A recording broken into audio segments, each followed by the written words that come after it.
야! 함께하면 됩니다.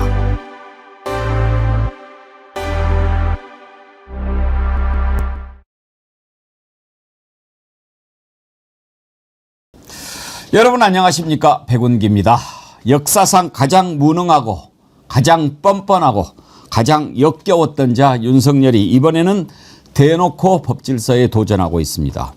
어제 특검 소환에 불응한 윤석열, 오늘 또 버티기에 들어갈 것으로 보이는데, 특검은 서울구치소에 윤석열을 오늘 오후 2시까지 특검 조사실로 데려오라고 요청했습니다.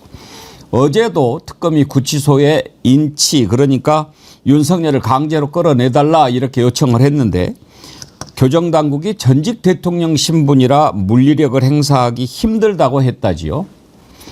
지금까지 교정당국이 어떤 식으로 재소자를 대해왔는지 고백하는 것 아닙니까? 그러면 지금 구치소에서도 특별 대우를 하고 있다는 얘기입니까? 진짜 대한민국에서는 썩은 것들 다 도려내야 합니다. 어쩌면 이 자들은 이리도 똑같은 걸까요? 9년 전에도 박근혜 그렇게 했습니다. 특검은 구치소에 들어가서 윤석열 수갑을 꽁꽁 채워서 끌고 나와야 합니다. 법이 살아있음을 보여줘야 합니다. 그것이 특검의 존재 이유이기도 합니다. 생방송 백운기의 정치 1번지 출발합니다.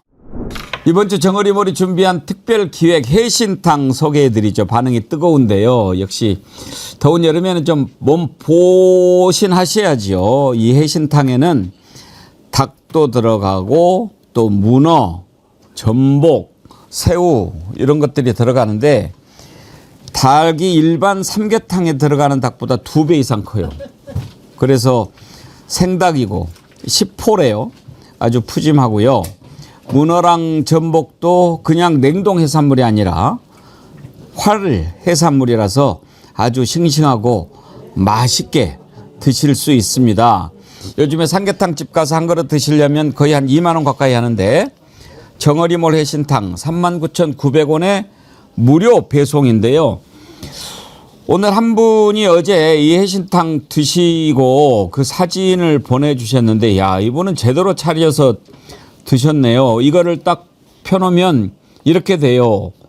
이거 진짜로 이렇게 드신 거예요. 근데 풍성하죠?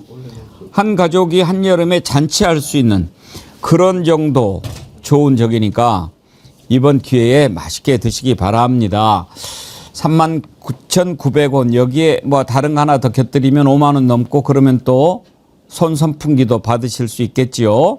이번 주 일요일이 초복인데 정어리머리 특별 기획 상품으로 준비한 해신탕 많이 사랑해 주시기 바랍니다. 날씨가 선선해졌습니다. 어제 에어컨 안 틀고 선풍기도 안 틀고 주무셨다는 분들 많으시죠? 유리창을 열어놓고 빗소리를 들으면서 잠을 잤는데 얼마나 좋았는지 모르겠습니다. 아주. 이향님, 정의리원님들 안녕하세요. 오늘 선선합니다. 모처럼 밤에 에어컨 안 켜고 잤더니 몸도 갸뿐합니다. 오늘도 여러분과 함께하면 됩니다를 외치면서 열심히 듣겠습니다 하셨는데, 예, 이 한여름에 또 예보를 보니까 이번 주는 내내 기온이 열대야 없이 가더라고요. 토요일부터 이제 또 다시 더워질 것 같은데, 한여름에 이렇게 일주일간 찾아온 보너스 같은 그런 날씨입니다. 잘 즐기시기 바랍니다. 또 더위 오겠죠. 그래도 얼마나 좋습니까? 한여름에 이렇게 좀 쉬었다 가는 거. 인디언들은 그렇다고 하더라고요. 걸어가다가 가끔씩 뒤를 돌아본대요. 왜? 내 영혼이 잘 따라오고 있는가. 그렇게 한 번씩 살면서 멈춰서기도 하고 뒤도 돌아보기도 하고 그렇게 하시기 바랍니다. 오늘 청문회 얘기부터 시작을 해볼 건데요. 어제 저희가 청문회 관련해서 투표를 했지요. 이재명 첫 내각 어떻게 해야 할까? 3가지로 답을 드렸는데, 모두 임명해야 한다. 문제 있는 사람 정리해야 한다. 청문회를 지켜봐야 한다. 이렇게 했는데 10,000명 넘게 참여를 해 주셨는데요. 문제 있는 사람은 스스로 정리를 해야 한다가 42%로 가장 높게 나왔습니다. 그리고 모두 임명하자가 35% 그리고 청문회를 지켜봐야 한다가 23%로 나왔는데 어제 강선우 여가부 장관 후보자 청문회 했는데요. 강선우 장관 후보자 어떻게 해야 되는가 지금 투표 실시하고 있습니다. 강선우 장관 임명 어떻게 해야 하나. 첫째, 임명해도 된다. 사퇴해야 한다. 이렇게 지금 투표 진행 중인데 12시까지 투표하도록 하겠습니다. 12시에 결과를 알려드리도록 하지요. 오늘 함께 하실 세 분 패널 소개하겠습니다. 김진애 전 의원님 어서 오십시오. 네, 안녕하십니까. 전혜연 민주연구원 본장님 반갑습니다. 안녕하세요. 정구순 변호사님 반갑습니다. 수고하셨습니다. 네. 우리 박정훈 대령 다시 돌아가게 된 거 정말 우리가 다 기뻐하는데 그러니까 그 재보직 이렇게 표현하면 되는 겁니까? 정확히 말씀드리면 그 보직 해임 처분 자체를 무효화시켰습니다. 그러니까 처음부터 보직 해임이 돼 있지 않은 상태로 돌리겠다라는 처분이 됐기 때문에 그러면 그 안에 단절됐던 것들도 다 원상 복구가 되는 겁니까? 법적으로는 아예 무효라고 합니다. 무효니까 그런 일이 없었던 거군요. 그러면 맞습니다. 뭐 진급 기한이라든지 또 연금이라든지 그러면 그 안에 급여는 하나 불이익이 하나도 없어지는 네, 불이익이 없어야 되기 때문에 네. 보통 이러한 경우에는 그런 그 미지급 급여 같은 경우에도 국방부가 지급을 해야 됩니다. 아, 그렇군요. 아유, 감사한 일입니다. 그동안에 좀 벽만 바라보고 계셨던 세월이 있었는데 그게 얼마나 됐죠? 거의 2년 가까이 됐죠. 그래서 매번 저희 제가 나오는 것도 다 한번 항상 보시고 계시고 이러는데 이제는 보직을 받으셔서 바쁘셔갖고 이제 라이브로 보시기 쉽지 않을 것 같습니다. 아니, 저기 뭐 나중에 클릭해서 보세요. 꼭 라이브로 안 보셔도 되고. 그래서 모든 것들이 제자리로 돌아가는 게 가장 아름다운 풍경이라고 아니, 하지요. 왜냐하면 저는 지난번에 그 딱 보는데 일단은 박정훈 대령님보다 정구승 변호사 얼굴이 먼저. 잠깐만요, 김진애 의원님. 역시. 김진애 의원님 오시니까 또 좋은 일이 생기려고 해요. 뭐요? 77만 6,998명. 777 오늘은 77777입니다. 예. 오시면 이렇게 좋은 일이 생기네. 네, 그런데 저는 정말 감사드리는 게 그러니까 웃는 모습을 저는 처음 봤어요. 박정훈 대령님. 그동안은 왜냐하면 전혀 웃는 모습이 전혀 없어서 웃는 모습이 너무 푸근하다는 생각하고 사실은 어떤 것보다도 사실 작년에 12월 3일 날의 밤에 우리 시민들이 그렇게 갈 수 있었던 거, 또 군인들이 거기서 주저하면서 헌법에 대해서 다시 한번 생각할 수 있게 한 게 사실 박정훈 대령님이 보여주신 게 정말 표상이 됐던 것 같아요. 그래서 정말 고맙죠. 정말 고맙습니다. 그리고 정말 그래서 지금 3특검 중에 일단은 세 번째 특검에 지금은 엄지척. 네, 최희병 특검이 제일 잘하고 계세요. 예. 방송 중에 777777이 되면 777777번째 애청자님들께 네. 회신탕 보내드리도록 하겠습니다. 여러 개로 해주세요. 777000도 하고 777777까지도 해주세요. 그러면 대단할 것 같아요. 그러면 777777까지 그러면은 저 부도나지 않나요? 7이 4개면 얼마, 5개면 풀하우스면 얼마, 6개면 얼마 이렇게 해주세요.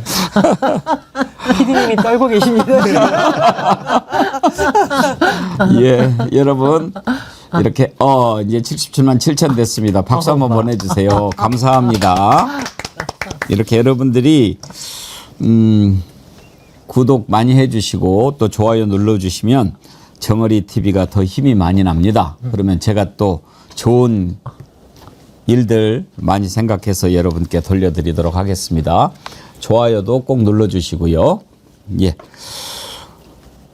윤석열 얘기하기 전에 어제 인사청문회부터 잠깐 좀 돌아보도록 하지요. 강선우 여가부 장관 후보자가 이제 가장 큰 관심이었는데, 물론 이제 정동영 장관 후보자가 이렇게 그 북한 관련된 얘기들 주고받고 하는 것도 이따가 살펴보겠지만, 강선우 장관 후보자에 대해서는 이제 갑질 논란, 이게 가장 뜨거운 이슈가 됐죠. 김진애 의원님 강선호 장관 저쪽에서부터 먼저. 부담스러우세요? 부담스럽죠, 당연히. 당연히 부담스럽죠. 개인적으로 문제가 많다고 생각하십니까? 아니, 뭐 저는 이제 이런 생각을 항상 하거든요. 개인적으로 문제가 없는 사람이 세상에 없습니다. 맞습니다. 저는 모든 사람에 문제가 있다고 생각을 예. 해요. 그 다음에 이제 자기가 모르는 채로 한 게 딴 사람한테 상처를 줄 수도 있어요.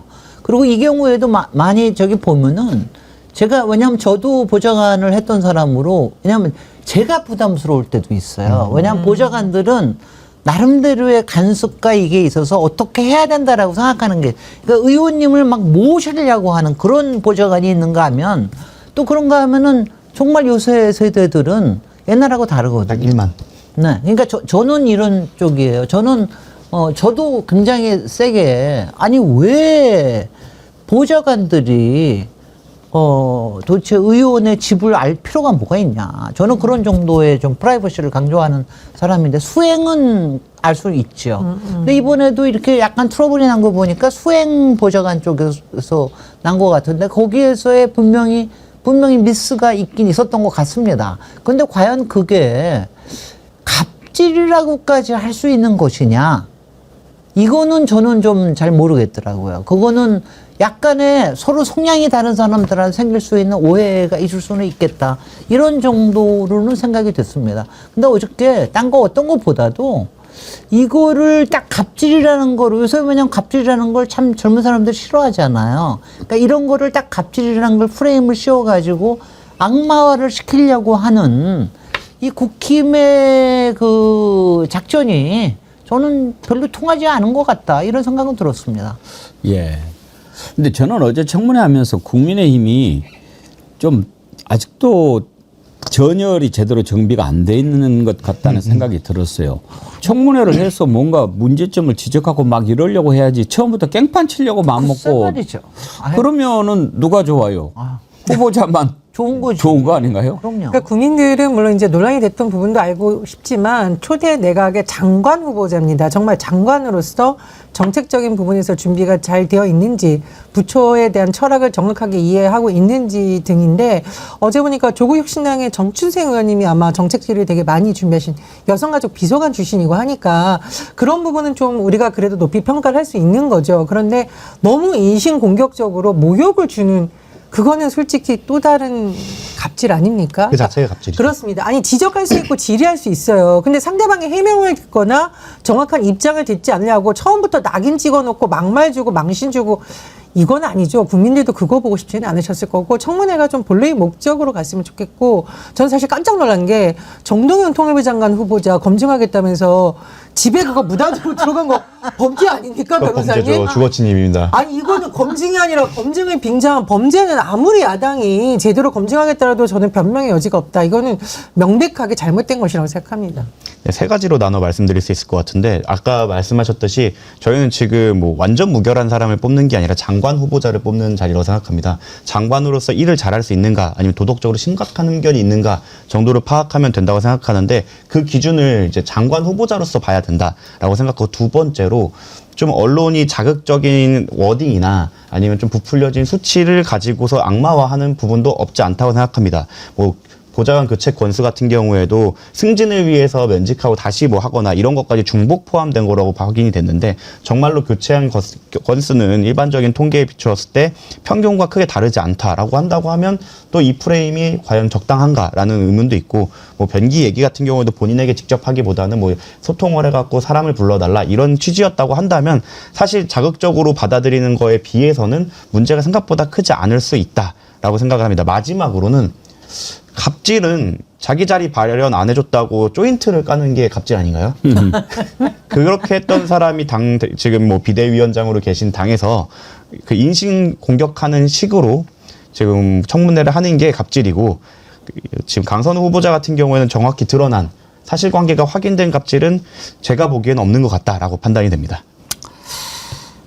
봄마실님, 지금까지 강선우 의원 의정활동이나 언행 성품을 봤을 때 악한 성품은 아니다라고 주관적 판단을 했습니다. 그러셨는데 그리고 세상이 많이 달라졌죠. 옛날에는 뭐 그런 정도는 시킬 수 있는 거 아니야? 뭐 이렇게들 생각하고 살았지만 요즘에는 군대에서도 뭐 사단장이 사병한테 이렇게 집안일 시키고 이러면 바로 난리 나죠. 환납니다. 예. 그럼요. 그러니까 그런 점에서 봤을 때 강선우 의원이 좀 그런 부분에 대해서 소홀했달까?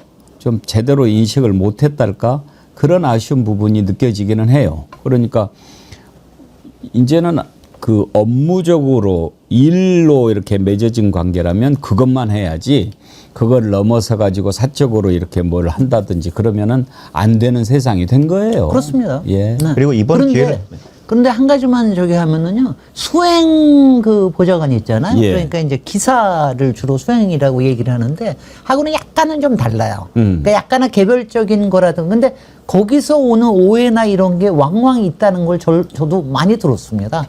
또 그런 거고요. 저는 어저께 아쉬웠던 거는 오히려 그리고 제가 강선우 장관 내정자에게 아쉬운 거가 사실은 뭐냐면은 어저께 권영국 예, 그 노동당. 민주노동당에서 얘기를 잘 하셨던데 사실 지금 여성 이제 성평등 가족부가 될 텐데 여기서 지금 주요한 이슈들이 있잖아요. 가령 차별금지법이라든가 또 여러 가지 그동안 진보적인 아젠다들이 상당히 있어요. 뭐 비동의 간음죄라든가 또 뭐 몇 가지들이 있는데 그런 부분들에 대해서 장관 후보자의 이 스탠스가 저는 그러니까 솔직히는 너무 조심스럽기만 하다는 게 그게 조금 걱정이 되더라고요. 너무 조심스럽고 지금이 꼭 마치 선거철인 것처럼 너무 조심스럽고 너무 유보적인 태도가 저는 조금은 왜냐하면 저는 이렇습니다.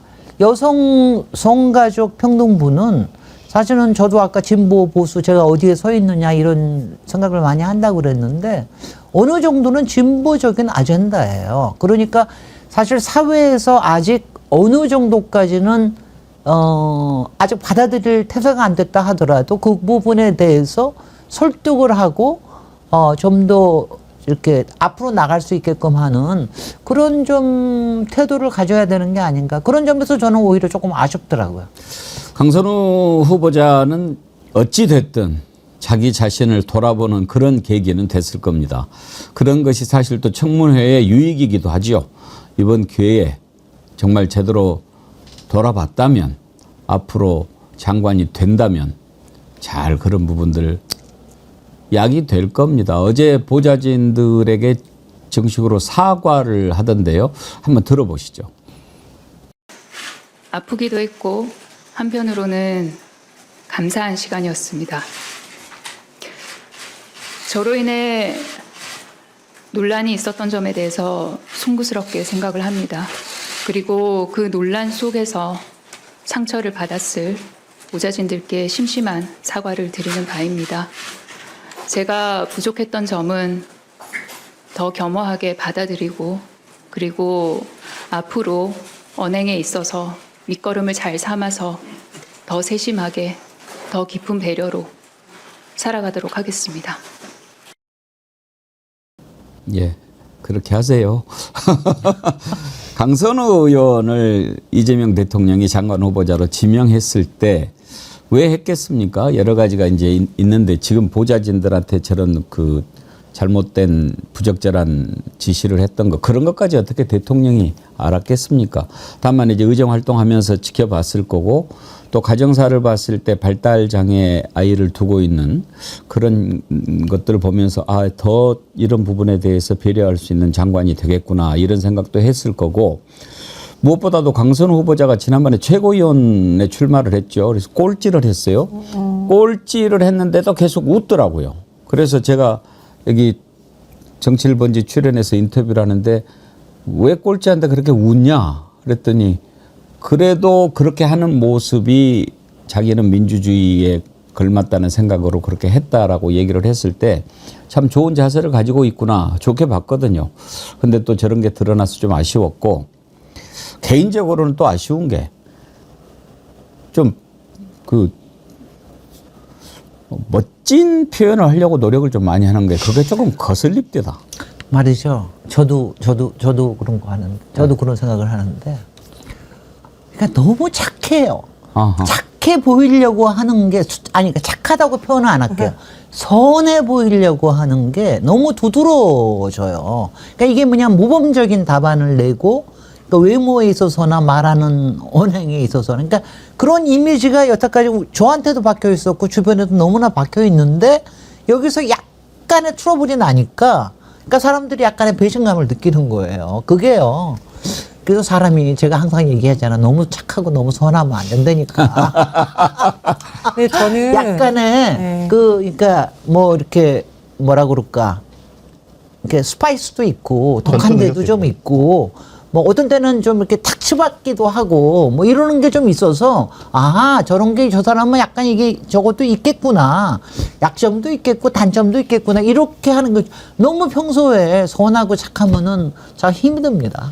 네, 발달장애에 이제 자녀를 둔 부모님들이 나는 어쩔 수 없이 세상과 싸우는 투사가 된다. 그리고 왜 나는 끊임없이 사람들한테 죄송해야 되는 이 양면성을 저는 좀 많이 보게 됩니다. 아마 발달장애 가족들이 대선 과정에서 그 이재명 후보 지지하는 그 현장에 제가 있었는데 그때 이제 강선우 의원이 와서 마이크를 잡았는데 저도 울고 다 울었거든요. 왜냐하면 그 가족들은 알고 있습니다. 왜 내 아이보다 내가 하루만 더 살았으면 좋겠다. 그래서 아마 그 대통령께서 지명하신 이면에는 우리 사회에서 이게 성평등 가족부에서 사회적인 약자 아직도 우리가 많이 제도적으로 개선해야 될 부분을 좀 많이 보신 게 아닌가 이런 생각이 들었고요. 저는 뭐 다른 거는 모르지만 발달장애 자녀를 둔 부모로서의 그 마음을 표현하는 것만큼은 우리가 너무 따갑지 않게 좀 따뜻하게 봐줬으면 좋겠다 그런 생각도 듭니다. 저는 말이죠. 죄송합니다. 개인적으로 비동의 간음죄나 죄송합니다. 이런 것 같은 경우에는 논란이 많은 거고 저는 개인적으로 반대하는 입장이고 법조인으로서는 반대하는 입장이기 때문에 그런 부분에 대해서는 충분히 논의가 성숙하지 않았기 때문에 그렇기 때문에 후보자 역시 뭐 본인에 대한 문제도 있지만 워낙 논란이 뜨거운 지점이다 보니까 좀 조심스럽지 않았나라고 생각을 합니다. 네, 너무 편을 들어주셔서 제가 왜냐면요, 저는 우리 전혜연 의원님 또 저보다 착하려고 막 또 그러니까 착하지 않아요? 아니 그러는데 왜냐면요, 저도 우리 집안에 발달 장애 가지고 있는 친구가 있는데 확실히 세대 차이도 있는 것 같아요.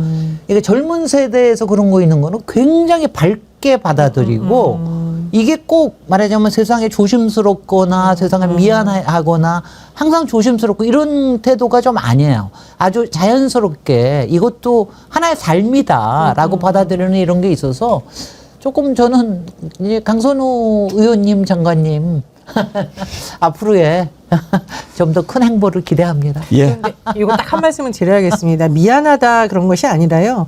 강선 의원이 페이스북에 딩동댕 유치원 사진을 올리면서 딩동댕 유치원에 보면 발달장애 아동을 불쌍하거나 배려하는 대상이 아니라 그냥 친구들하고 노는 것으로 등장한 그 내용을 페이스북에 제가 딱 올린 걸 보고 제가 그걸 놓고 얘기를 한 적이 있습니다. 그래서 말씀해 주신 것처럼 과거의 일부 그런 부분들은 늘 부모들이 미안해야 되고 배려를 받아야 되겠지만 이제는 우리가 제도적으로 그냥 같이 살아가는 조금은 다른 특성을 가진 사람이다라는 인식을 좀 하는데 앞장서 줬으면 좋겠다. 네. 그런 말씀을 드리는 겁니다. 저도 그렇게 예. 생각해요. 자, 강선우 의원 어떻게 해야 될까요? 여러분들 투표 참여 기다리겠습니다. 12시에 공개하도록 하겠습니다.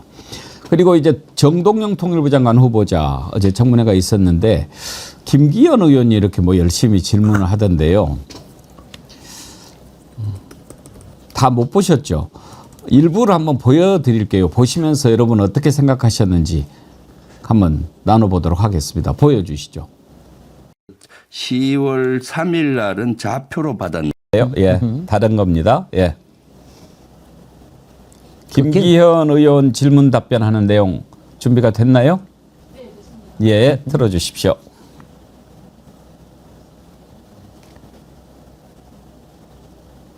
북한에 무인기나 유인기나 뭐 인공위성이나 보내어서 북한의 동향을 살피는 것이 불법입니까? 정전협정 위반입니다. 북한에 그러면 무기로 정찰하는 것은 안 되는 겁니까? 정전협정 위반입니다. 앞으로도 정찰하면 안 되는 겁니까? 그리고 이것을 아니 정찰하면 안 계엄의 된다고. 수단으로 쓰려고 한 그 의도가 너무 천인공노한 일입니다. 의도는 후보자 생각인 거고요. 외환죄 수사단에서 밝혀질 겁니다. 군사적 목적에 의해서 북한이 어떤 동향을 보이고 있는지 전혀 관찰하지 않아야 된다고 생각하시는 겁니까? 인공위성도 있고 고고도 정찰 위성도 있습니다. 고고도 정찰은 고고도 되고, 정찰 그럼 적어도는 안 되는 정찰 겁니까? 비행도 있습니다. 휴민트도 있고. 그럼 북한의 동향을 탐지 않고 북한이 선임만 믿고 있자 이런 말씀이신구만요. 그렇지 않습니다. 좋습니다. 평화가 선언과 대화만으로 성취되는 것이라고 생각하지 않으시냐고 묻습니다. 평화는 두 가지가 다 필요합니다. 강력한 힘 그리고 두 가지를 다 대화와 두 가- 아주 지혜로운 외교력이 필요합니다. 북핵이 이미 벌써 확실하게 말씀하신 것처럼 확실하게 확정되어 있고 그것이 북한의 핵 독점이 되어 있는 이 시점에 힘의 균형을 이루지 않고서 대화와 선언과 외교만으로 항구적인 평화가 이루어질 것이라고 생각하신다는 겁니까? 6번의 핵실험 가운데 4번을 이명박 박근혜 정부 제 질문에 대한 답변을 하시죠. 그렇게 생각한다고. 핵무력의 고도화는 이명박 박근혜 윤석열 정부 때 이루어진 일입니다. 거기에 대한 반성이 돼야 합니다. 반성부터 선행돼야 그럼 합니다. 북한 정권이 대한민국을 향해서 핵무기를 쏘지 않을 것이라고 확신한다는 뜻입니까? 민주정부 때 북의 핵 위협은 없었습니다. 윤석열 정부의 최악의 업적은 북이 전술핵을 사용할 수 있다는 언수를 윤석열 정부 때 한 겁니다. 북한이 총을 가지고 있는데 대포를 가지고 있는데 대포를 쏘지 않을 것이라고 말하면 대포를 쏘지 않을 그렇게 말한 적이 것이라고 하는 없습니다. 겁니까? 그렇게 아니, 말한 적이 없습니다. 지금 그렇게 말씀하고 계시잖아요. 쏠 필요가 없는 상황을 만들어야 쏠 한다고 필요가 말씀드렸습니다. 있고 없고는 판단을 누가 합니까? 김정은이 하는 거죠. 후보자가 판단합니까? 우리 김정은이 국민이 판단합니다. 여러분 어떻게 보셨어요? 저는 저거 딱 보는 순간 게임이 안 된다. 10대 빵 뭐 그런 느낌 들었는데 적어도 저는 김기현 의원이 참 머리는 안 좋은 것 같다. 정우승 변호사님 무인계기를 자기가 먼저 꺼내는 게 도움이 될 거라고 생각하는 사실은 걸까요? 그거를 하는 것 자체가 자충수죠. 그러니까요. 그리고 만약에 정말로 그 위법인 거는 당연히 정전협정 위반인 거는 모두가 알고 있지만 사실 국익을 위해서 위법인 사항도 저희가 비밀리에 할 수도 있는 건데 어떤 장관 후보자가 네 불법이지만 하겠습니다라고 대답할 수 있겠습니까? 그냥 저런 질문을 준비했다는 것 자체가 답이 뭐가 나올지에 대해서 생각하지 않고 그냥 몰아세우겠다. 저희가 사실은 저희 이제 법인에서 신규 변호사님이 오셨을 때 증인신문할 때 처음에 저렇게 써와요. 그러면 되게 많이 혼을 내거든요. 상대방의 답변을 예상해서 거기까지 준비를 해야 되는 건데 자기가 하고 싶은 말만 하는 전형적인 좀 단순아진 질문지라고 생각합니다. 저는 김기현 의원이 정동영 잡으려다가 윤석열 잡았다. 정확한 윤석열이 얘기네. 얼마나 잘못했고 윤석열이야말로 한반도 평화에 있어서 어떤 위험인지 하고 특히 평양 무역기 침투 지시 관련해서 지금 외환유치 혐의 본격적으로 수사 들어간 시점이니까 김기현이 질문할 때마다 정동영 후보가 답변을 하면 사람들은 정동영 후보가 문제가 있는 게 아니라 윤석열이 얼마나 잘못했었는지를 조목조목 상기시켜주고 심지어 이명박 박근혜 정부 때까지 잘못도 낱낱이 드러났다. 김기현 의문의 1패 이렇게 저는 저는 평가를 저거 합니다. 보면서 역시 정동영 장관 노련하다. 노련하다는 거는 준비되어 있다는 거거든요. 모든 사안들을 다 검토해 봤고 여태까지 있던 일을 다 체크해 봤고 그리고 우리가 어떤 선택을 해야 되느냐 이런 부분들에서 완전히 준비된 장관이라는 생각이 들어서 정말 믿음직했고요. 그리고 제가 이거 보면서 제가 김기현 의원하고도 사실 의원 시절부터 약간 인연은 있는데 예. 아까 뭐라 그러셨죠? 머리 나쁘다고? 아니요. 이제 저는 어떻게 판사를 하셨는지를 왜냐면 판사는요, 상황을 다 들어야 되는 거 아니에요. 근데 듣는 걸 잘 못하세요. 그리고 제가 보면서, 왜 이분 별명이 하나 있죠? 땅기현? 아니요. 그거 말고. 가가멜? 가가멜. 가가멜. 스머프에, 예. 스머프에 나오는 가가멜. 예. 제가 오늘 보면서, 야, 정말 가가멜 너무 별명 잘 지었다. 이거 다 이렇게 하고서, 정말 못 들으시는 것 같아. 그러니까 맨날 스머프한테 당하지. 잼사랑님도요. 바보 가가멜. 리지연님 쭈구리 가가멜 쉐기. 서정현님 버퍼링 기현. 그러고 보니까 정동영 장관님이 스머프 같아 보이기도 하네요. 똘똘하니 해가지고. 사실 정말 판사 출신 분들의 좀 특징이긴 한데 네. 뭔가 검사나 변호사 출신들은 다 상대방을 함정에 빠뜨리기 위해서 빌드업을 하거나 질문을 준비하는 그 연습이 좀 되어 있는데 판사님들께서는 사실 그러실 이유가 없기 때문에 직설적으로 물어보시는 경우가 많아요. 했어요, 안 했어요? 이렇게 마지막으로 물어볼 때 하시기 때문에 딱 그때 정도의 그 질문 준비에 머무르지 않았나라고 생각합니다. 사실 정동영 장관 후보자 같은 경우에는요. 대선 후보까지 하지 않았습니까? 뭐 이렇게 다른 장관들과는 조금 다른 관점에서 볼 필요가 있다. 뭐 총리를 한들 부족하겠습니까? 그리고 이재명 대통령의 정치적 멘토이기도 하죠. 그런 점에서 정동영 장관은 통일부 장관을 했던 사람이고, 그러니까 이재명 대통령의 새로운 대북 정책을 구현할 수 있는 최적임자라는 것 하나. 그리고 정동영 장관 같은 경우 어떤 자리 욕심이라기보다는 본인이 만들었던 개성공단이 사라지고 지금 이런 상황에서 그래도 내 마지막 정치 인생을 그걸 다시 좀 복원시키고 남북관계를 좀 평화적으로 가져다 놓는 것, 여기에 내가 좀 기여하고 내 정치 인생을 마무리하는 것이 좋지 않겠나. 그래서 맡았지 뭘 해보겠다 해서 맡았을 거라고 저는 생각하지 않거든요. 그런 점에서 저걸 가지고 뭘 허점을 잡아서 어떻게 해보려고 하는 것은 애당초 게임이 안 되는 거죠. 김기현 저럴 때는 나는 질문해서 빼줘 이러는 게 좀 현명한 건데 이게 말이 안 되는 거예요. 보통 옛날에 박지원 원내대표 시절에 만약 야당 같았다, 민주당 했다, 그럼 원내대표한테 혼납니다, 정말.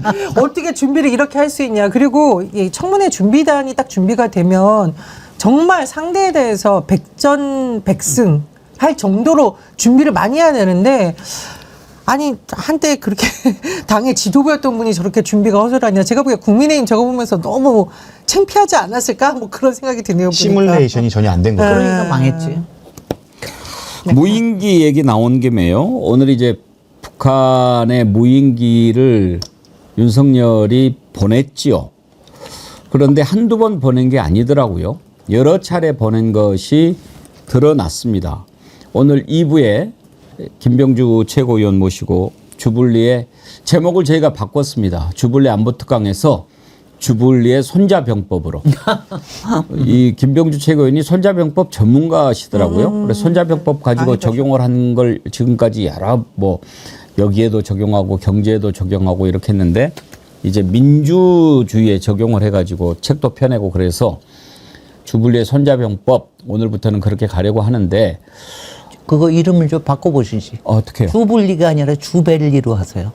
마키아벨리. 아, 그거는 본인이 지으신 이름이라. 이게 러블리하다고 본인은 굉장히 주불리. 강조를 하시는데, no. 그것도 우리가 또 이름을 김병주를 다른 뭘로 바꾸자는 것 같아가지고. 아니 마키아벨리와 손자병법이 만나는 거 한번 보고 그렇긴 싶어서. 하겠네요. 주불리에 뭐. 근데 제가 뭔 얘기 하려고 그랬죠? 몰라요. 김진애 의원님 때문에 잊어버렸잖아요. 무인기. 무인기 왜 하는지. 어제 무인기가 여러 번 침투한 그 사실을 제보를 받아서 공개를 했는데 한번 들어보시죠.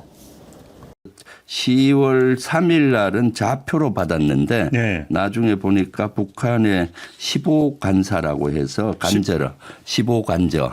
어디에요 여기는? 15관저는 평양에 있는 아주 주요 핵심 시설입니다. 예. 김정은의 숙소로 추정이 되고 그 부근이 이제 핵심적으로 노동당 1호 청사나 호위사령부 또는 김일성 종합대 외무성 내각 종합청사 등 핵심 그런 기관들이 있는 겁니다. 북한 지도부가 몰려 있는 네네. 곳이네요. 우리로 얘기하면 한남동과 용산 지역이라고 봐야 그렇죠. 되겠죠. 그렇죠. 대통령실과 뭐 이런 지역에 보냈던 걸로 보이고요. 이것이 전투 실험을 한 결과에 의하면은 한 1km 상공에서 삐라를 투하하면은 한 지상에 한 2km 정도 범위까지 떨어진다는 그렇죠. 거예요. 이것은 북한의 심장부에 자극을 줘서 도발을 우리에게 대응 도발을 유도하는 것이 아닌가라고 의심이 되는 거죠.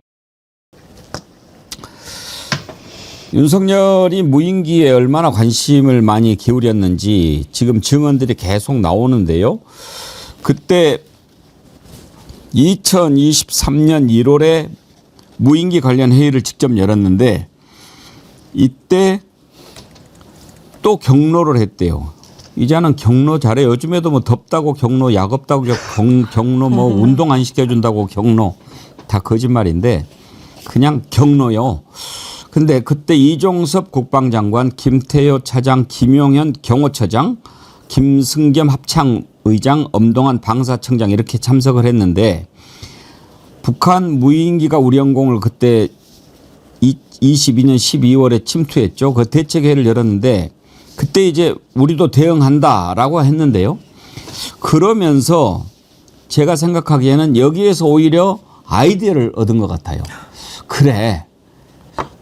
우리도 만약에 무인기를 보내는데 그것도 그냥 김정은이 대가리에다가 탁 보내면 완전히 돌아가지고 한 방 쏘지 않겠어? 그러면 그걸로 계엄을 선포하면 되겠네. 이렇게 연구를 한 것 같아요. 그렇지 않습니까? 그러면서 이제 보냈는데 끔찍을 안 해. 야, 또 보내, 또 보내. 그래가지고 보내는 것도 그 김정은 15호 관저란 말이에요. 거기가 바로 김정은이 머물고 있는 곳인데 저기에 보냈다. 북한은 김정은 이름만 함부로 불러도 지금 돌아버리는 그런 나라인데 저기에 무인기를 보냈다? 그러면은 뭐 목을 따로 왔나? 뭐 이렇게 해서 바로 반격이 올 거라고 예상을 했는데 하늘이 더운 거죠. 우크라이나 때문에 지금 정신이 없어서 그거를 안 했는데 만약에 윤석열이 바라던 대로 북한이 반격하고 뭔가 도발을 했다면 곧바로 계엄을 그걸로 해서 했겠죠. 그렇지만 그런 일들이 일어났었고 무인기가 떨어졌답니다. 이렇게 보고하니까 막 박수치고 환호하고 난리가 났대요.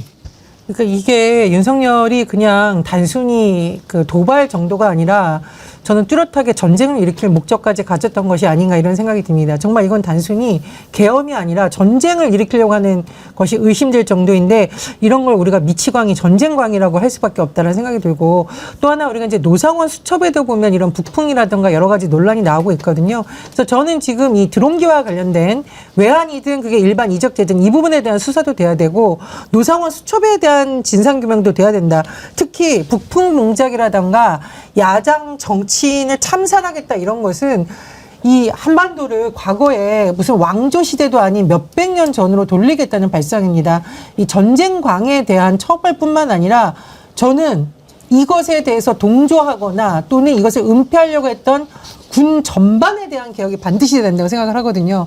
이번에 안규백 국방부 장관이 제 생각에는 장관이 되실 것 같은데 그 이후에 있어서 전면적인 군 개혁에도 좀 속도를 내줬으면 좋겠다 이런 생각이 듭니다. 저는 오히려 그 용산으로 이전을 하면서 안보적인 부분이 많이 뚫렸다고 들었습니다. 그래서 뭐 정보기관들이 세계 각국의 정보기관들이 뭐 대통령실의 움직임을 다 알고 있었다고 하는데 북한이 그 일반적인 경우라면 저렇게 참지 않는데 이런 거를 다 참았던 건 오히려 정보가 센 게 아닌가.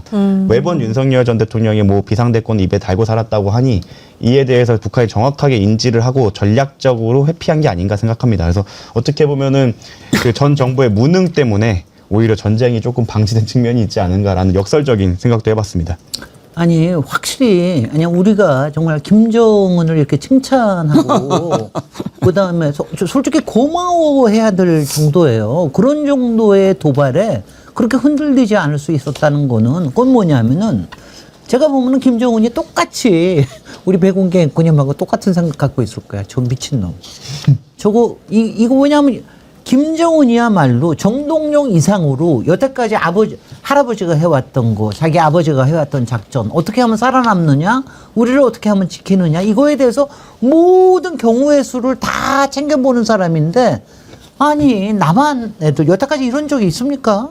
아니, 뭔가 우리한테 뭘 해달라고 하거나, 뭔가 뭘 어떻게 조절을 하거나 이랬지 이런 식으로 할 줄은 몰랐거든요. 그러니까 완전히 미친놈이라고 생각을 해서 제가 보기엔 그것 때문에 안 넘어온 것 같아요. 이거는 뭐가 있는 거다. 뭐가 있어서 만약 그게 간다라고 그러면은 우크라이나 때문에 자기네들이 경황이 없는 것도 있지만 만약 뭐가 벌어지면 어떻게 되는 겁니까? 자기네들 망하는 거 아니에요. 그거는 당연히 아는 건데 더구나 군사력이나 이런 거에서 명확하게 북한이 너무 낮은데 이걸 아니까 그런 거를 딱 그래서 요번엔 그러니까 말하자면 김정은의 생존을 위한 지혜가 예. 우리한테 도움이 되기도 했다. 김정은도 이제 통치를 한 지 얼마나 됐죠? 벌써 한 7년쯤 됐죠. 벌써. 그러니까 아니 그 윤석열보다 훨씬 더 오래된 거 아니에요? 하여튼간에. 그러니까 이제 나름 판단력이 좀 더 생긴 거죠. 그럼요. 저 이거 하나 좀 비교를 하고 싶습니다. 윤석열 같은 경우에는 전쟁을 일으켜서라도 내 장기 집권을 하겠다라는 생각을 했는데 현 정부에서 어떤 일이 있었냐면요. 납북자 가족 모임에서 대북 전단 살리던 거 중단하겠다. 저 이거 굉장히 주목을 합니다. 납북자 가족 모임이 밝힌 내용을 보면은 정동영 통일부 장관 후보자, 김남준 차관, 윤희덕 의원이 직접 전화를 해서 이분들의 얘기를 듣고 설득을 했다는 거예요.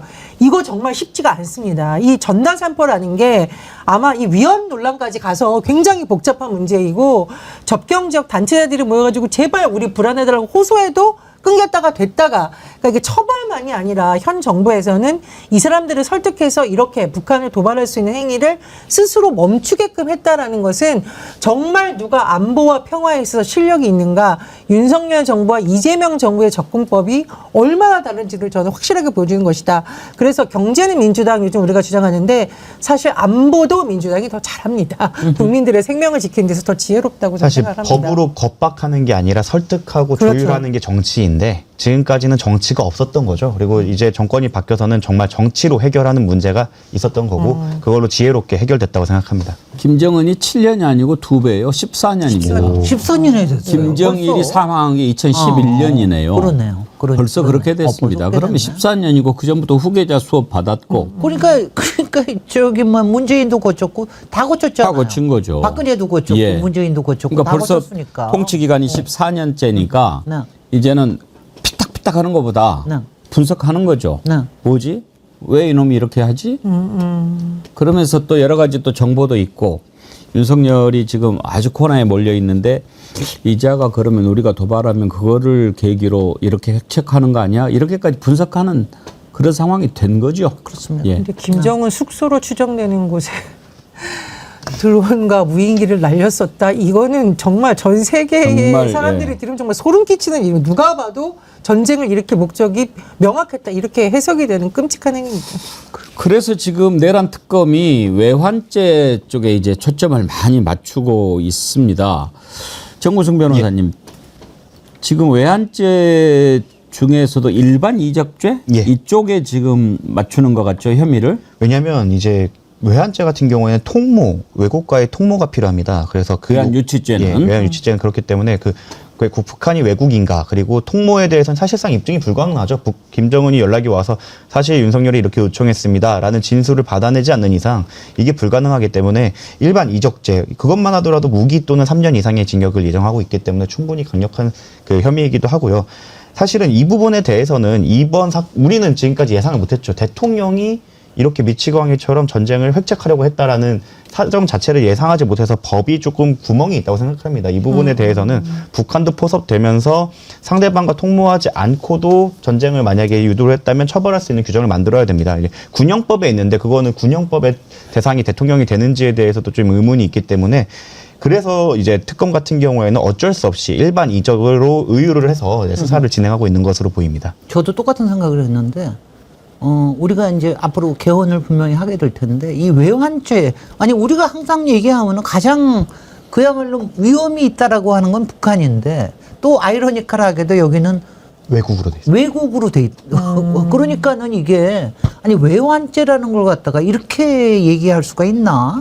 저는 여태까지 그러니까 우리의 우리의 헌법이라고 하는 게 친위 구테타에 대한 생각을 제대로 안 하고 만들었다는 게 이번에 확연하게 드러났거든요. 그걸 어떻게 생각하겠습니까? 글쎄 말이죠. 아니 근데 실제적으로 여태까지 일어났던 게 거의 다 친위 구테타거든요. 그럼에도 불구하고 87년 이후로는 절대로 이제는 안 생긴다라고 생각을 했던 게 이게 문제가 됐던 거죠. 그래서 외환의 정말, 경우에도 제가 네. 이제 로스쿨이나 사법고시도 했었고 로스쿨 다닐 때도 이쪽 공부하면 떨어지는 나올 일이 없으니까. 없고 이거는 더 이상 일어날 일이 없어. 이거 공부하는 거는 강약 조절 못하는 거 공부 못하는 애들이다라고 생각할 정도로 이 부분은 정말 배제돼 있고 저희가 상상하지 못하던 영역이기 때문에 이런 이제 좀 구멍이 있을 수밖에 없는 부분입니다. 정말 우리가 살다 이런 놈을 다 겪어보니까 말이죠. 유영봉님, 금강산 한번 가보고 싶습니다. 정동영 통일부 장관님, 제발 죽기 전에 금강산 한번 가보고 싶은데요. 제발 그러셨는데. 김준희 의원님은 금강산 가보셨죠? 아니, 못 가봤습니다. 그래요? 저는 등산을 싫어해서. 한때 금강산 가까이는 갔습니다만은 예. 산에는 안 올라갑니다. 그때 김대중 대통령 때 이제 첫 그럼요. 남북 정상회담 이후에 한때 이제 금강산 관광을 많이들 다녀오셨지요. 네, 개성은 갔습니다. 아, 개성 저는 가기 개성은 또 못 가보고 금강산은 가봤는데 네. 정말 금강산 가보면 대단하죠. 이번에 세계 유네스코 문화유산에 등재가 됐더라고요. 네. 금강산 1만 2천 봉이. 예, 정말 그런 세상 다시 이제 오지 않겠습니까? 그동안에 또 박근혜 정부 또 윤석열 정부 거치면서 남북관계가 또 다시 많이 처졌기 때문에 또 트럼프도 한몫했고 이제 좀 다시 하나하나씩 일단은요 대화를 해야죠. 대화할 수 있는 그런 분위기. 그러기 위해서는 확실히 이번에 윤석열이 이것을 전쟁을 일으킬 목적으로 또는 도발을 유도할 목적으로 했다라고 하는 걸 밝혀내야 되는데 이자가 지금 뭐가 좋다고 거기에 틀어박혀서 안 나옵니다. 왜 안 나오겠습니까? 그 이유야 이제는 뭐 구속됐고 가만히 이제 지가 뭐 이렇게 계산해 보니까 나갈 일 없고 그럼 내가 뭐하러 고생하게 왔다 갔다 하냐? 뭐 이렇게 천성이 또 게으른 놈이고 그래서 처박혀 있는 거죠. 그래도 일단 이제 조사를 해야 되는데 어제 구치소에 조사실로 데리고 오라. 사실 이제 지시보다는 요청, 협조 요청을 한 건데요. 그 구치소에서 하는 말이 저는 마음에 안 들어요. 전직 대통령이라 물리력을 행사하기가 좀 곤란하다 이렇게 얘기했다는데 그러면 다른 사람 같으면 물리력 행사해서 데리고 오고 전직 대통령이니까 봐준다는 얘기입니까? 재소자들도 이렇게 뭐 등급을 나눠서 지금 구치소는 대우합니까? 이게 지금까지 구치소가 교정당국이 어떤 식으로 해왔는지를 고백하는 거 아닙니까? 아니 정구승 변호사님 지금 전직 대통령 아니라 전직 대통령 할아버지라도 내란 속의 피의자고 대통령도 파면됐고 경호원도 없고 그런 상황 아니에요? 맞습니다. 왜 그걸 못 끌고 나옵니까? 이것은 전 서울구치소장이 위법 행위를 했다고 생각을 합니다. 일반적으로 그냥 안 하겠다. 뭐 명분이 정당한 명령이 아니기 때문에 기본적으로 특검법상 특검법 6조상 특별검사는 검사의 지위를 갖고 있고 그 각 기관에 요청할 수 있고 각 기관은 해야 됩니다. 의무 조항이 있습니다. 그렇다고 하면 당연히 구인을 해오라고 하면 거기에 따라야 되는 건데 이걸 하지 않았다고 하면 이제 형사적으로 3가지 문제가 생길 수 있을 것 같습니다. 직무유기, 직권남용, 그리고 특검법에 22조에 특검 수사 방해죄가 있습니다. 만약에 자신의 부하들한테 저거 하지 마라라고 지시를 했다면 위력으로서 특검의 수사를 방해했다고도 볼 여지가 있을 것 같습니다. 이 부분은 그냥 그 구치소장이 너무 소극적으로 나오는구나 이 정도로 판단할 게 아니라 이거는 위법 사항이기 때문에 특검에서 좀 강하게 드라이브를 걸어야 합니다. 저도 똑같은 생각인데 저도 너무 이상해서 왜냐하면 전혀 시도조차 안 해본 것 같더라고요. 그래서 이상해가지고 또 찾아봤지. 근데 구치소장이 좀 구리두구만. 이번 2월 달에 발령받은 사람입니다. 그러니까 구치소장이? 계엄이 있고 난 다음에 발령받은 사람이에요. 알박기 형태가 그러니까 아닌가요? 왜냐면 그때가 2월 달이니까 그때는 구치소에 예. 윤석열이 있었을 때예요. 그러니까 그때부터 뭔가를 잘 봐주려고 한 게 아닌가. 그럼 윤석열이 갖다 박았을 수도 있는데요. 그렇죠. 윤석열이 저기를 통해서 박은 거죠. 그때 네. 그 최상목이를 통해서 박은 거죠. 그러니까 이 친구들은 지금 우리가 의심하는 게 저 영장 판사도 저 2명이 이상한 영장 판사를 이미 박아놓은 거 아니냐 이런 생각을 하잖아요.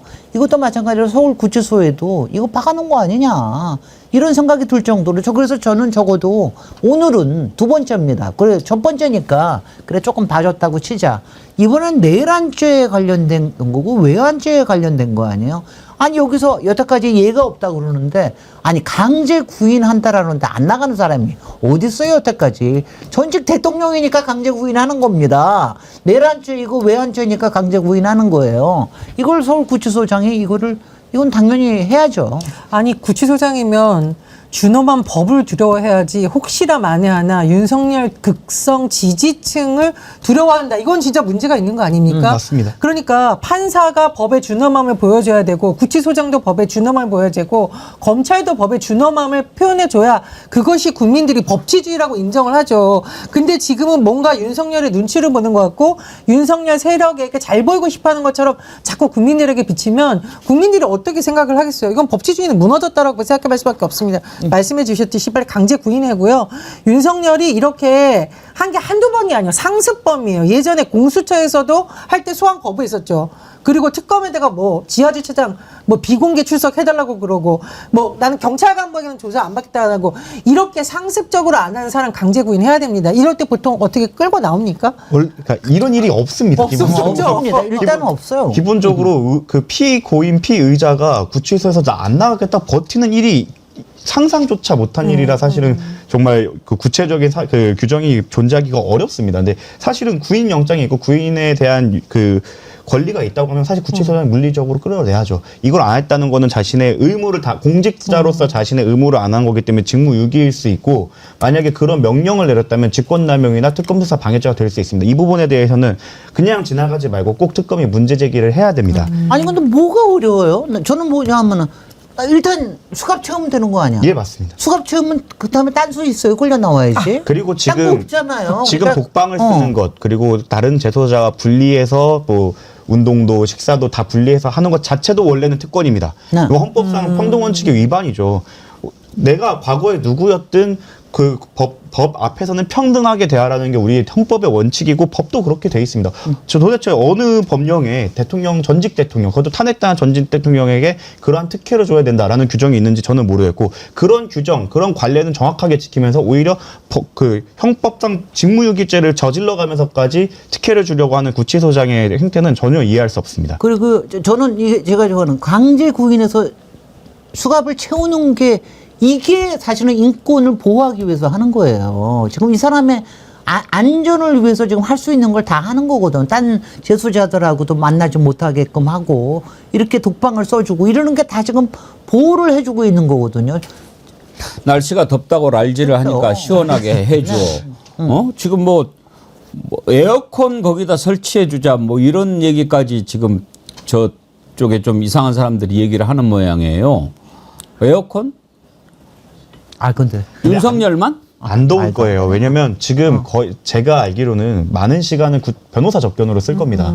9시부터 오후 4시까지 가장 더운 시간은 변호사 접견실에 있고 저도 서울구치소 변호사 접견실 자주 가는데 거기는 시원합니다. 저 이렇게 입고 들어가요. 네. 반팔도 안 입어도 됩니다. 거기는 에어컨 빵빵하게 틀어줘서. 그래서 지금까지 문제가 됐던 게 집사 변호사다 뭐다 이런 건데 아마 조만간 확인해 보면 되겠죠. 윤석열 씨가 얼마나 많은 변호사 접견을 했는지. 사실상 그 방에 있는 시간은 자는 시간 저녁 이후밖에 없을 겁니다. 이런 걸 생각하면 그걸로 문제를 삼고 특혜를 뭐 아까 말씀하신 대로 에어컨 특혜 무슨 특혜 본인이 과거에 뭐라고 했습니까? 법과 원칙 공정 입에 달고 살던 사람 아닙니까? 그리고 뭐 한동훈 전 장관은 그 얘기했죠. 구치소에서도 암 투병한 사람 많다. 아파도 법은 똑같이 진행되던 게 우리나라의 법이었습니다. 근데 왜 도대체 저 사람들한테만 이렇게 특별하게 적용되는지 정말 이해할 수가 없습니다. 근데 뭐 이거는 확실하게 얼마나 싫겠어. 일단은 재소자 옷을 입고 그대로 나와야 돼요. 그 푸른 수의를 입고 나와야 되고 이거 수갑 차야 되고 갈아입을 수 그다음에 있습니다. 갈아입을 수는 있다고 아니요 제가 보기에는 강제 구인일 때는 그쵸, 그거 그쵸. 못 한다고 네네. 저는 알고 있거든요.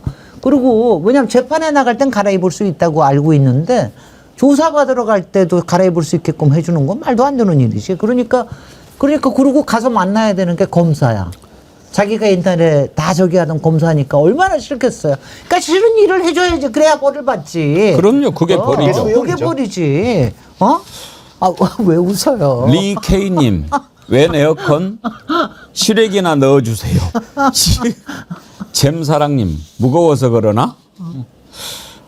그 교정본부장을 했던 분이 MBC 라디오에 나와가지고 에어컨 얘기를 하면서 에어컨을 넣는 것을 사실은 재소자 인권 차원에서는 생각해 볼 수는 있다. 그런데 지금 윤석열이 들어가 있는데 윤석열한테만 에어컨 틀어주는 게 말이 되겠냐. 그러려면 전국의 모든 교도소에 에어컨을 설치를 해야 될 텐데 윤석열이가 정작 교정시설 예산을 막 삭감하고 그랬던 놈 아닙니까? 검사해, 검찰총장에, 대통령 했던 놈이 지금까지 단 한 번이라도 재소자 인권에 대해서 생각해 봤겠습니까? 오히려 검사하면서 야야 이런 놈은 말이야 더 덥게 해서 좀 고생 좀 시켜 이랬을 거예요. 그랬던 자가 이제 와서 뭐가 덥네, 약을 안 주네, 운동도 평소 하도 안 하는 놈이 무슨 운동 얘기를 해요. 평소에 운동이나 하면서 그런 말하면은 뭐 그게 힘들겠다라고 하지만 살판 낫지 술 못 마시는 것만 빼고는요. 그 교정본부장 얘기 한번 들어보십시다. 김결희 변호사가 그 교정 행정을 제대로 알지 못하고 한 발언이 아닌가라는 생각을 합니다. 전혀 그럴 여지는 없고 예. 제 개인적 생각으로는 일반 수용자에 비해서 특혜까지는 아니지만 오히려 전직 대통령으로서 일정 부분 배려를 받고 있다라고 저는 생각을 합니다. 오히려. 예, 아마 제가 저도 정확하게 어떤 상황인지는 알지는 못하지만은 네. 윤 전 대통령의 경우에 본인이 아마 좀 거부한 게 아닌가라고 저는 그렇게 그런 생각이 드는군요. 네. 아마도 본인이 아마 구속되지 않을 것으로 생각해서 평소 복용하는 약을 아마 주세되고 때 아마 안 가지고 오셔가지고 예. 그런 와중에 약간 아마 좀 그 틈이 생기지 않았나. 그러니까 몇 시간 내지 뭐 하루 정도 이렇게. 그렇죠. 예. 지금 윤 전 대통령 지지자들이 예. 에어컨 설치해달라고 막 계속 그 뭐 민원을 넣고 있다라는 거잖아요.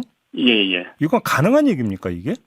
예. 근데 이제 그렇게 에어컨을 설치를 하려면 전국에 있는 모든 교도소에다 에어컨을 설치를 해야 되겠죠. 그러니까요. 예. 윤 전 대통령 방에만 설치한다면 그건 엄청난 또 다른 문제의 소지가 되겠습니다. 그거야말로 특혜가 되는 거니까. 예, 그렇죠. 예. 그러니까 지금 그러면 그 각 방에는 선풍기만 설치되어 있는 건가요? 모든 방에? 지금 현재는 모든 방에 선풍기가 설치되어 있습니다. 그럼 건물마다 예.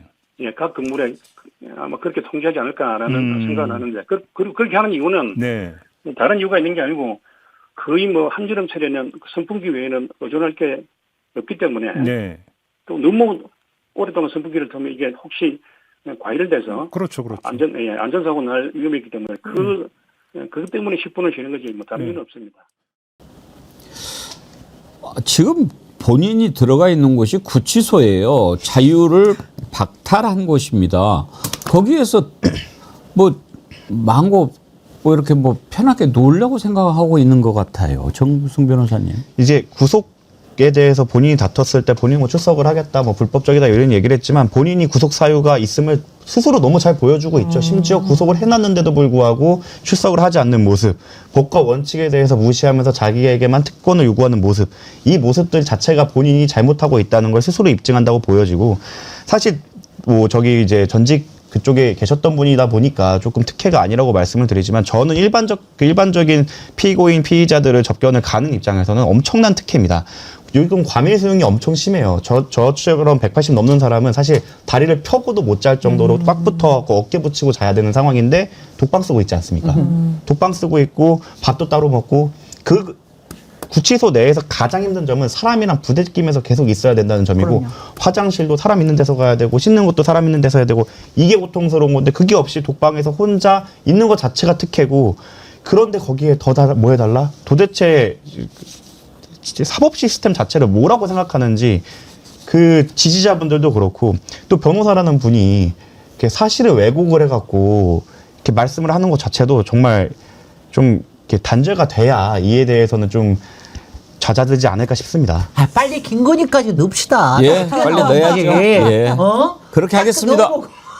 그렇게 하고 나면은 세상이 어떻게 돌아가는지 좀 알겠지. 예, 그렇게 하겠습니다. 근데 이제 계엄 상황에서 막 탱크 앞에 섰고 이런 분들이 물론 용기가 있었겠지만 그 트라우마가 없었을까요? 그 보좌진들 그 유리창 깨지는 거 보면서 국회 안에서 뛰어나왔던 그 국회의장실 관계자들 얘기 들으면 정말 기가 막히고, 저는 제일 정말 놀란 게 그 선관위 직원들한테 계엄군이 총 들고 들어갔잖아요.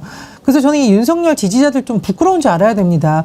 내 가족한테 만약 누가 총 들고 들어와서 구속으로 몰아넣었다고 한번 생각을 해보세요. 그런데 그 총 든 사람들을 지금 감옥에 넣어놓고서는 에어컨 틀어달라 누가 이렇게 얘기하면 피가 거꾸로 솟지 않겠습니까? 윤석열도 문제지만 윤석열의 이 변호인단과 지지자들 진짜 부끄러운 줄 알아야 돼요, 진짜. 제가 그날 실제로 국회 본관 정문을 스크럼 짜고 지키고 있었거든요. 그날 생각을 하면 지금도 저도 피가 거꾸로 솟고, 그리고 그때 군인들이 경고성 계엄이다. 만약에 손이 풀렸다면, 아니면 다른 사람들이 정말 앞에서 시민들이 막아주지 않았다면 저랑 방호대랑 이렇게 막고 있다가 뚫렸을 거예요. 근데 그렇게 모든 법과 원칙과 질서를 무시해놓고 자기한테 들어오는 조금의 불이익도 못 참는 거는 정말 너무 화가 납니다. 에어컨 대신 천장에다가 매달아 놓으면 좀 시원할 것 같기도 한데요. 변함없이님, 에어컨 타령 마라 3617. 덥냐? 여름이니까 더운 거다. 곧 겨울 온다. 그때는 시원하다. 최송화님, 피고인 윤석열 징역 3,617년을 선고한다. 축하요 많이. 슈퍼챗도 보내주셨는데 징역 3,617년. 미국식으로 하면 이런 정도 막 그럼 나올 나오고 수 그러죠. 있습니다. 막 합산하고 그렇습니다. 합산하고 몇백 년 그러는데. 해가지고 사형이 나오는 나와야죠. 네. 예. 외환 유치나 이거 너무 많이 죄가 많기 때문에 근데 사실은 우리 그거는 나중에 한번 다시 토론해 봅시다. 어느 게 더 좋은 건지. 사형하고 3,000년하고. 예. 동그라미님, 민주주의 사법 판결에 의해 구속된 범죄자가 감히 특검의 조사를 특권처럼 거부하고 구치소장은 전직 대통령 운운하며 예우하는 것이 지금 내란범이자 전 국민을 전쟁의 위험에 몰아넣으려고 했던 인간에 대한 의리란 말인가? 세금으로 그 자리를 누리면서 국민에 대한 의리는 없는가? 아직도 내란은 끝나지 않았다. 참, 3부는 누구 겁니까? 3부. 김건희로 넘어갈까요? 네. 또 윤석열 지금 오늘 끄집어내야 되는데. 네, 7이 4개입니다. 나 빨리 5개까지는 만들어 주셔야지. 6개까지 만들어 주시면 더 좋고 777. 777. 예. 자, 말씀드리는 순간 12시가 됐습니다. 강선우 장관 후보자 투표 아하. 종료하겠습니다. 잠시 후에 결과 나왔습니까? 자, 아슬아슬한데요. 1236분이 투표에 참여해 주셨습니다. 좋아요 누른 분하고 같으시구나. 예. 임명해도 된다 80%, 사퇴해야 한다가 20%. 예. 우리 정어리 TV 애청자님들은 강선우 장관 후보자 임명하는 것이 옳다. 압도적으로 임명해도 된다. 지지하셨네요. 그러면 임명할까요? 대통령님. 자, 오늘 윤석열 안 나올 거 분명하고 끄집어내야 되는데 만약에 이번에도 지금 인치는 이제 끌고 나와라 이거잖아요. 특검 조사실로 오늘 또 안 하면 어떤 방법이 있습니까? 사실은 뭐 법원에 구인영장을 더 따로 받아갖고 하는 방법도 있는데 저는 그냥 이거는 그 김경호 변호사님께서 뭐 서울구치소장을 뭐 고발했다는 얘기도 있고 네. 특검이 이거 받아갖고 그냥 구치소로 압박하는 게 가장 적합하고 그게 안 된다면 수사관 보내서 특검이 직접 꺼내오는 방법도 있지 않을까라는 그 여러 가지 방법이 있을 거라 생각합니다. 의지만 보여주시면 된다 생각합니다. 특검이 그렇게 했으면 좋겠어요. 수사관 보내가지고 나와. 생중계 합시다. 세 셀 동안에 안 나오면 들어간다. 왼쪽부터 채울까 오른쪽부터 채울까. 그건 네가 선택해. 그건 봐준다. 너무 잔인하게. 수갑 대신 고무옷으로 너무 묶어도 되고. 그 대신 수건은 덮어준다. 왜냐하면요. 저는 솔직히 여러 가지 중에서 그 3월 8일 날 나오면서 그 왜 손 들고 나오면서 그 했던 예. 그게요. 저한테는 정말 악몽의 장면이에요. 그게 가끔가다 이게 나오거든, 악몽이. 그래서 저는 정말 용서할 수가 없어요. 이 강제 구인해가지고 저기 하는 모습을 보고 싶습니다. 김건희 가기 전에 또 하나. 네. 그때 구속영장 실질심사 받고 나올 때 왼손 주머니에 이렇게 손 찍고 네. 나왔잖아요. 이거를 두고 지금 궁금해하는 분들이 많은데 네. 아까 어떤 분이 건진도 이렇게 조사받고 나면서 왼쪽 주머니에 손을 그게 또 주술적인 의미가 놓고 있나요? 나왔대요. 그래서 이게 주술인지 네. 아니면 뭐 서로 주고받는 신호인지 네. 이런 걸 궁금해하는 분들이 많은데 그럴 가능성도 있을까요? 저는 센 척이라고 생각합니다. 그냥 센 나는 척. 지지 않았다. 나는 조사를 당당하게 받았다라는 거를 자기 지지자들한테 어필하기 위해서 가장 세 보이는 본인이 생각하는 자세를 아니면 취했다. 왼쪽 주머니에 뭐를 이렇게 집어넣고 이거 만지고 있으면은 뭐 힘이 좀 생겨 뭐 이렇게 주술적인 걸로. 아니 그렇게 뭐 당당한 척 하더니 근데 왜 감옥 가서는 맨날 아프다 그러고 막 약자 코스프레를 하느냐 저는 그것도 말이 안 된다고 생각은 하는데 근데 사실 공직자들이 주머니에 손 넣는 거 되게 조심해야 되거든요. 국민들이 보기에는 외국은 어떤지 모르는데 우리나라는 굉장히 건방지다고 생각을 해요. 윤석열은 분명히 카메라가 본인을 포착하고 국민들이 보고 있는 걸 알았을 때도 저렇게 주머니에 손 넣고 나온다 반성하지도 않고 여전히 국민들 우습게 본다 뭐 이런 신호로 해석이 됩니다. 일부 끝으로 잠깐 김건희 관련해 가지고 지금 이제 최은순 그러니까 최은순이 장고 위조에 가담해서 벌을 받았던 그 집사라는 사람 IMS 모빌리티인가? 네. 거기에다가 대기업들이 184억을 이렇게 투자를 해서 지금 한날 한시에 다 와서 조사 받아라 이렇게 부르지 않았습니까? 근데 이번에 보면 그 회사들이 다 그때 당시에 뭔가 엮여 있는 회사들이더라고요. 맞아요.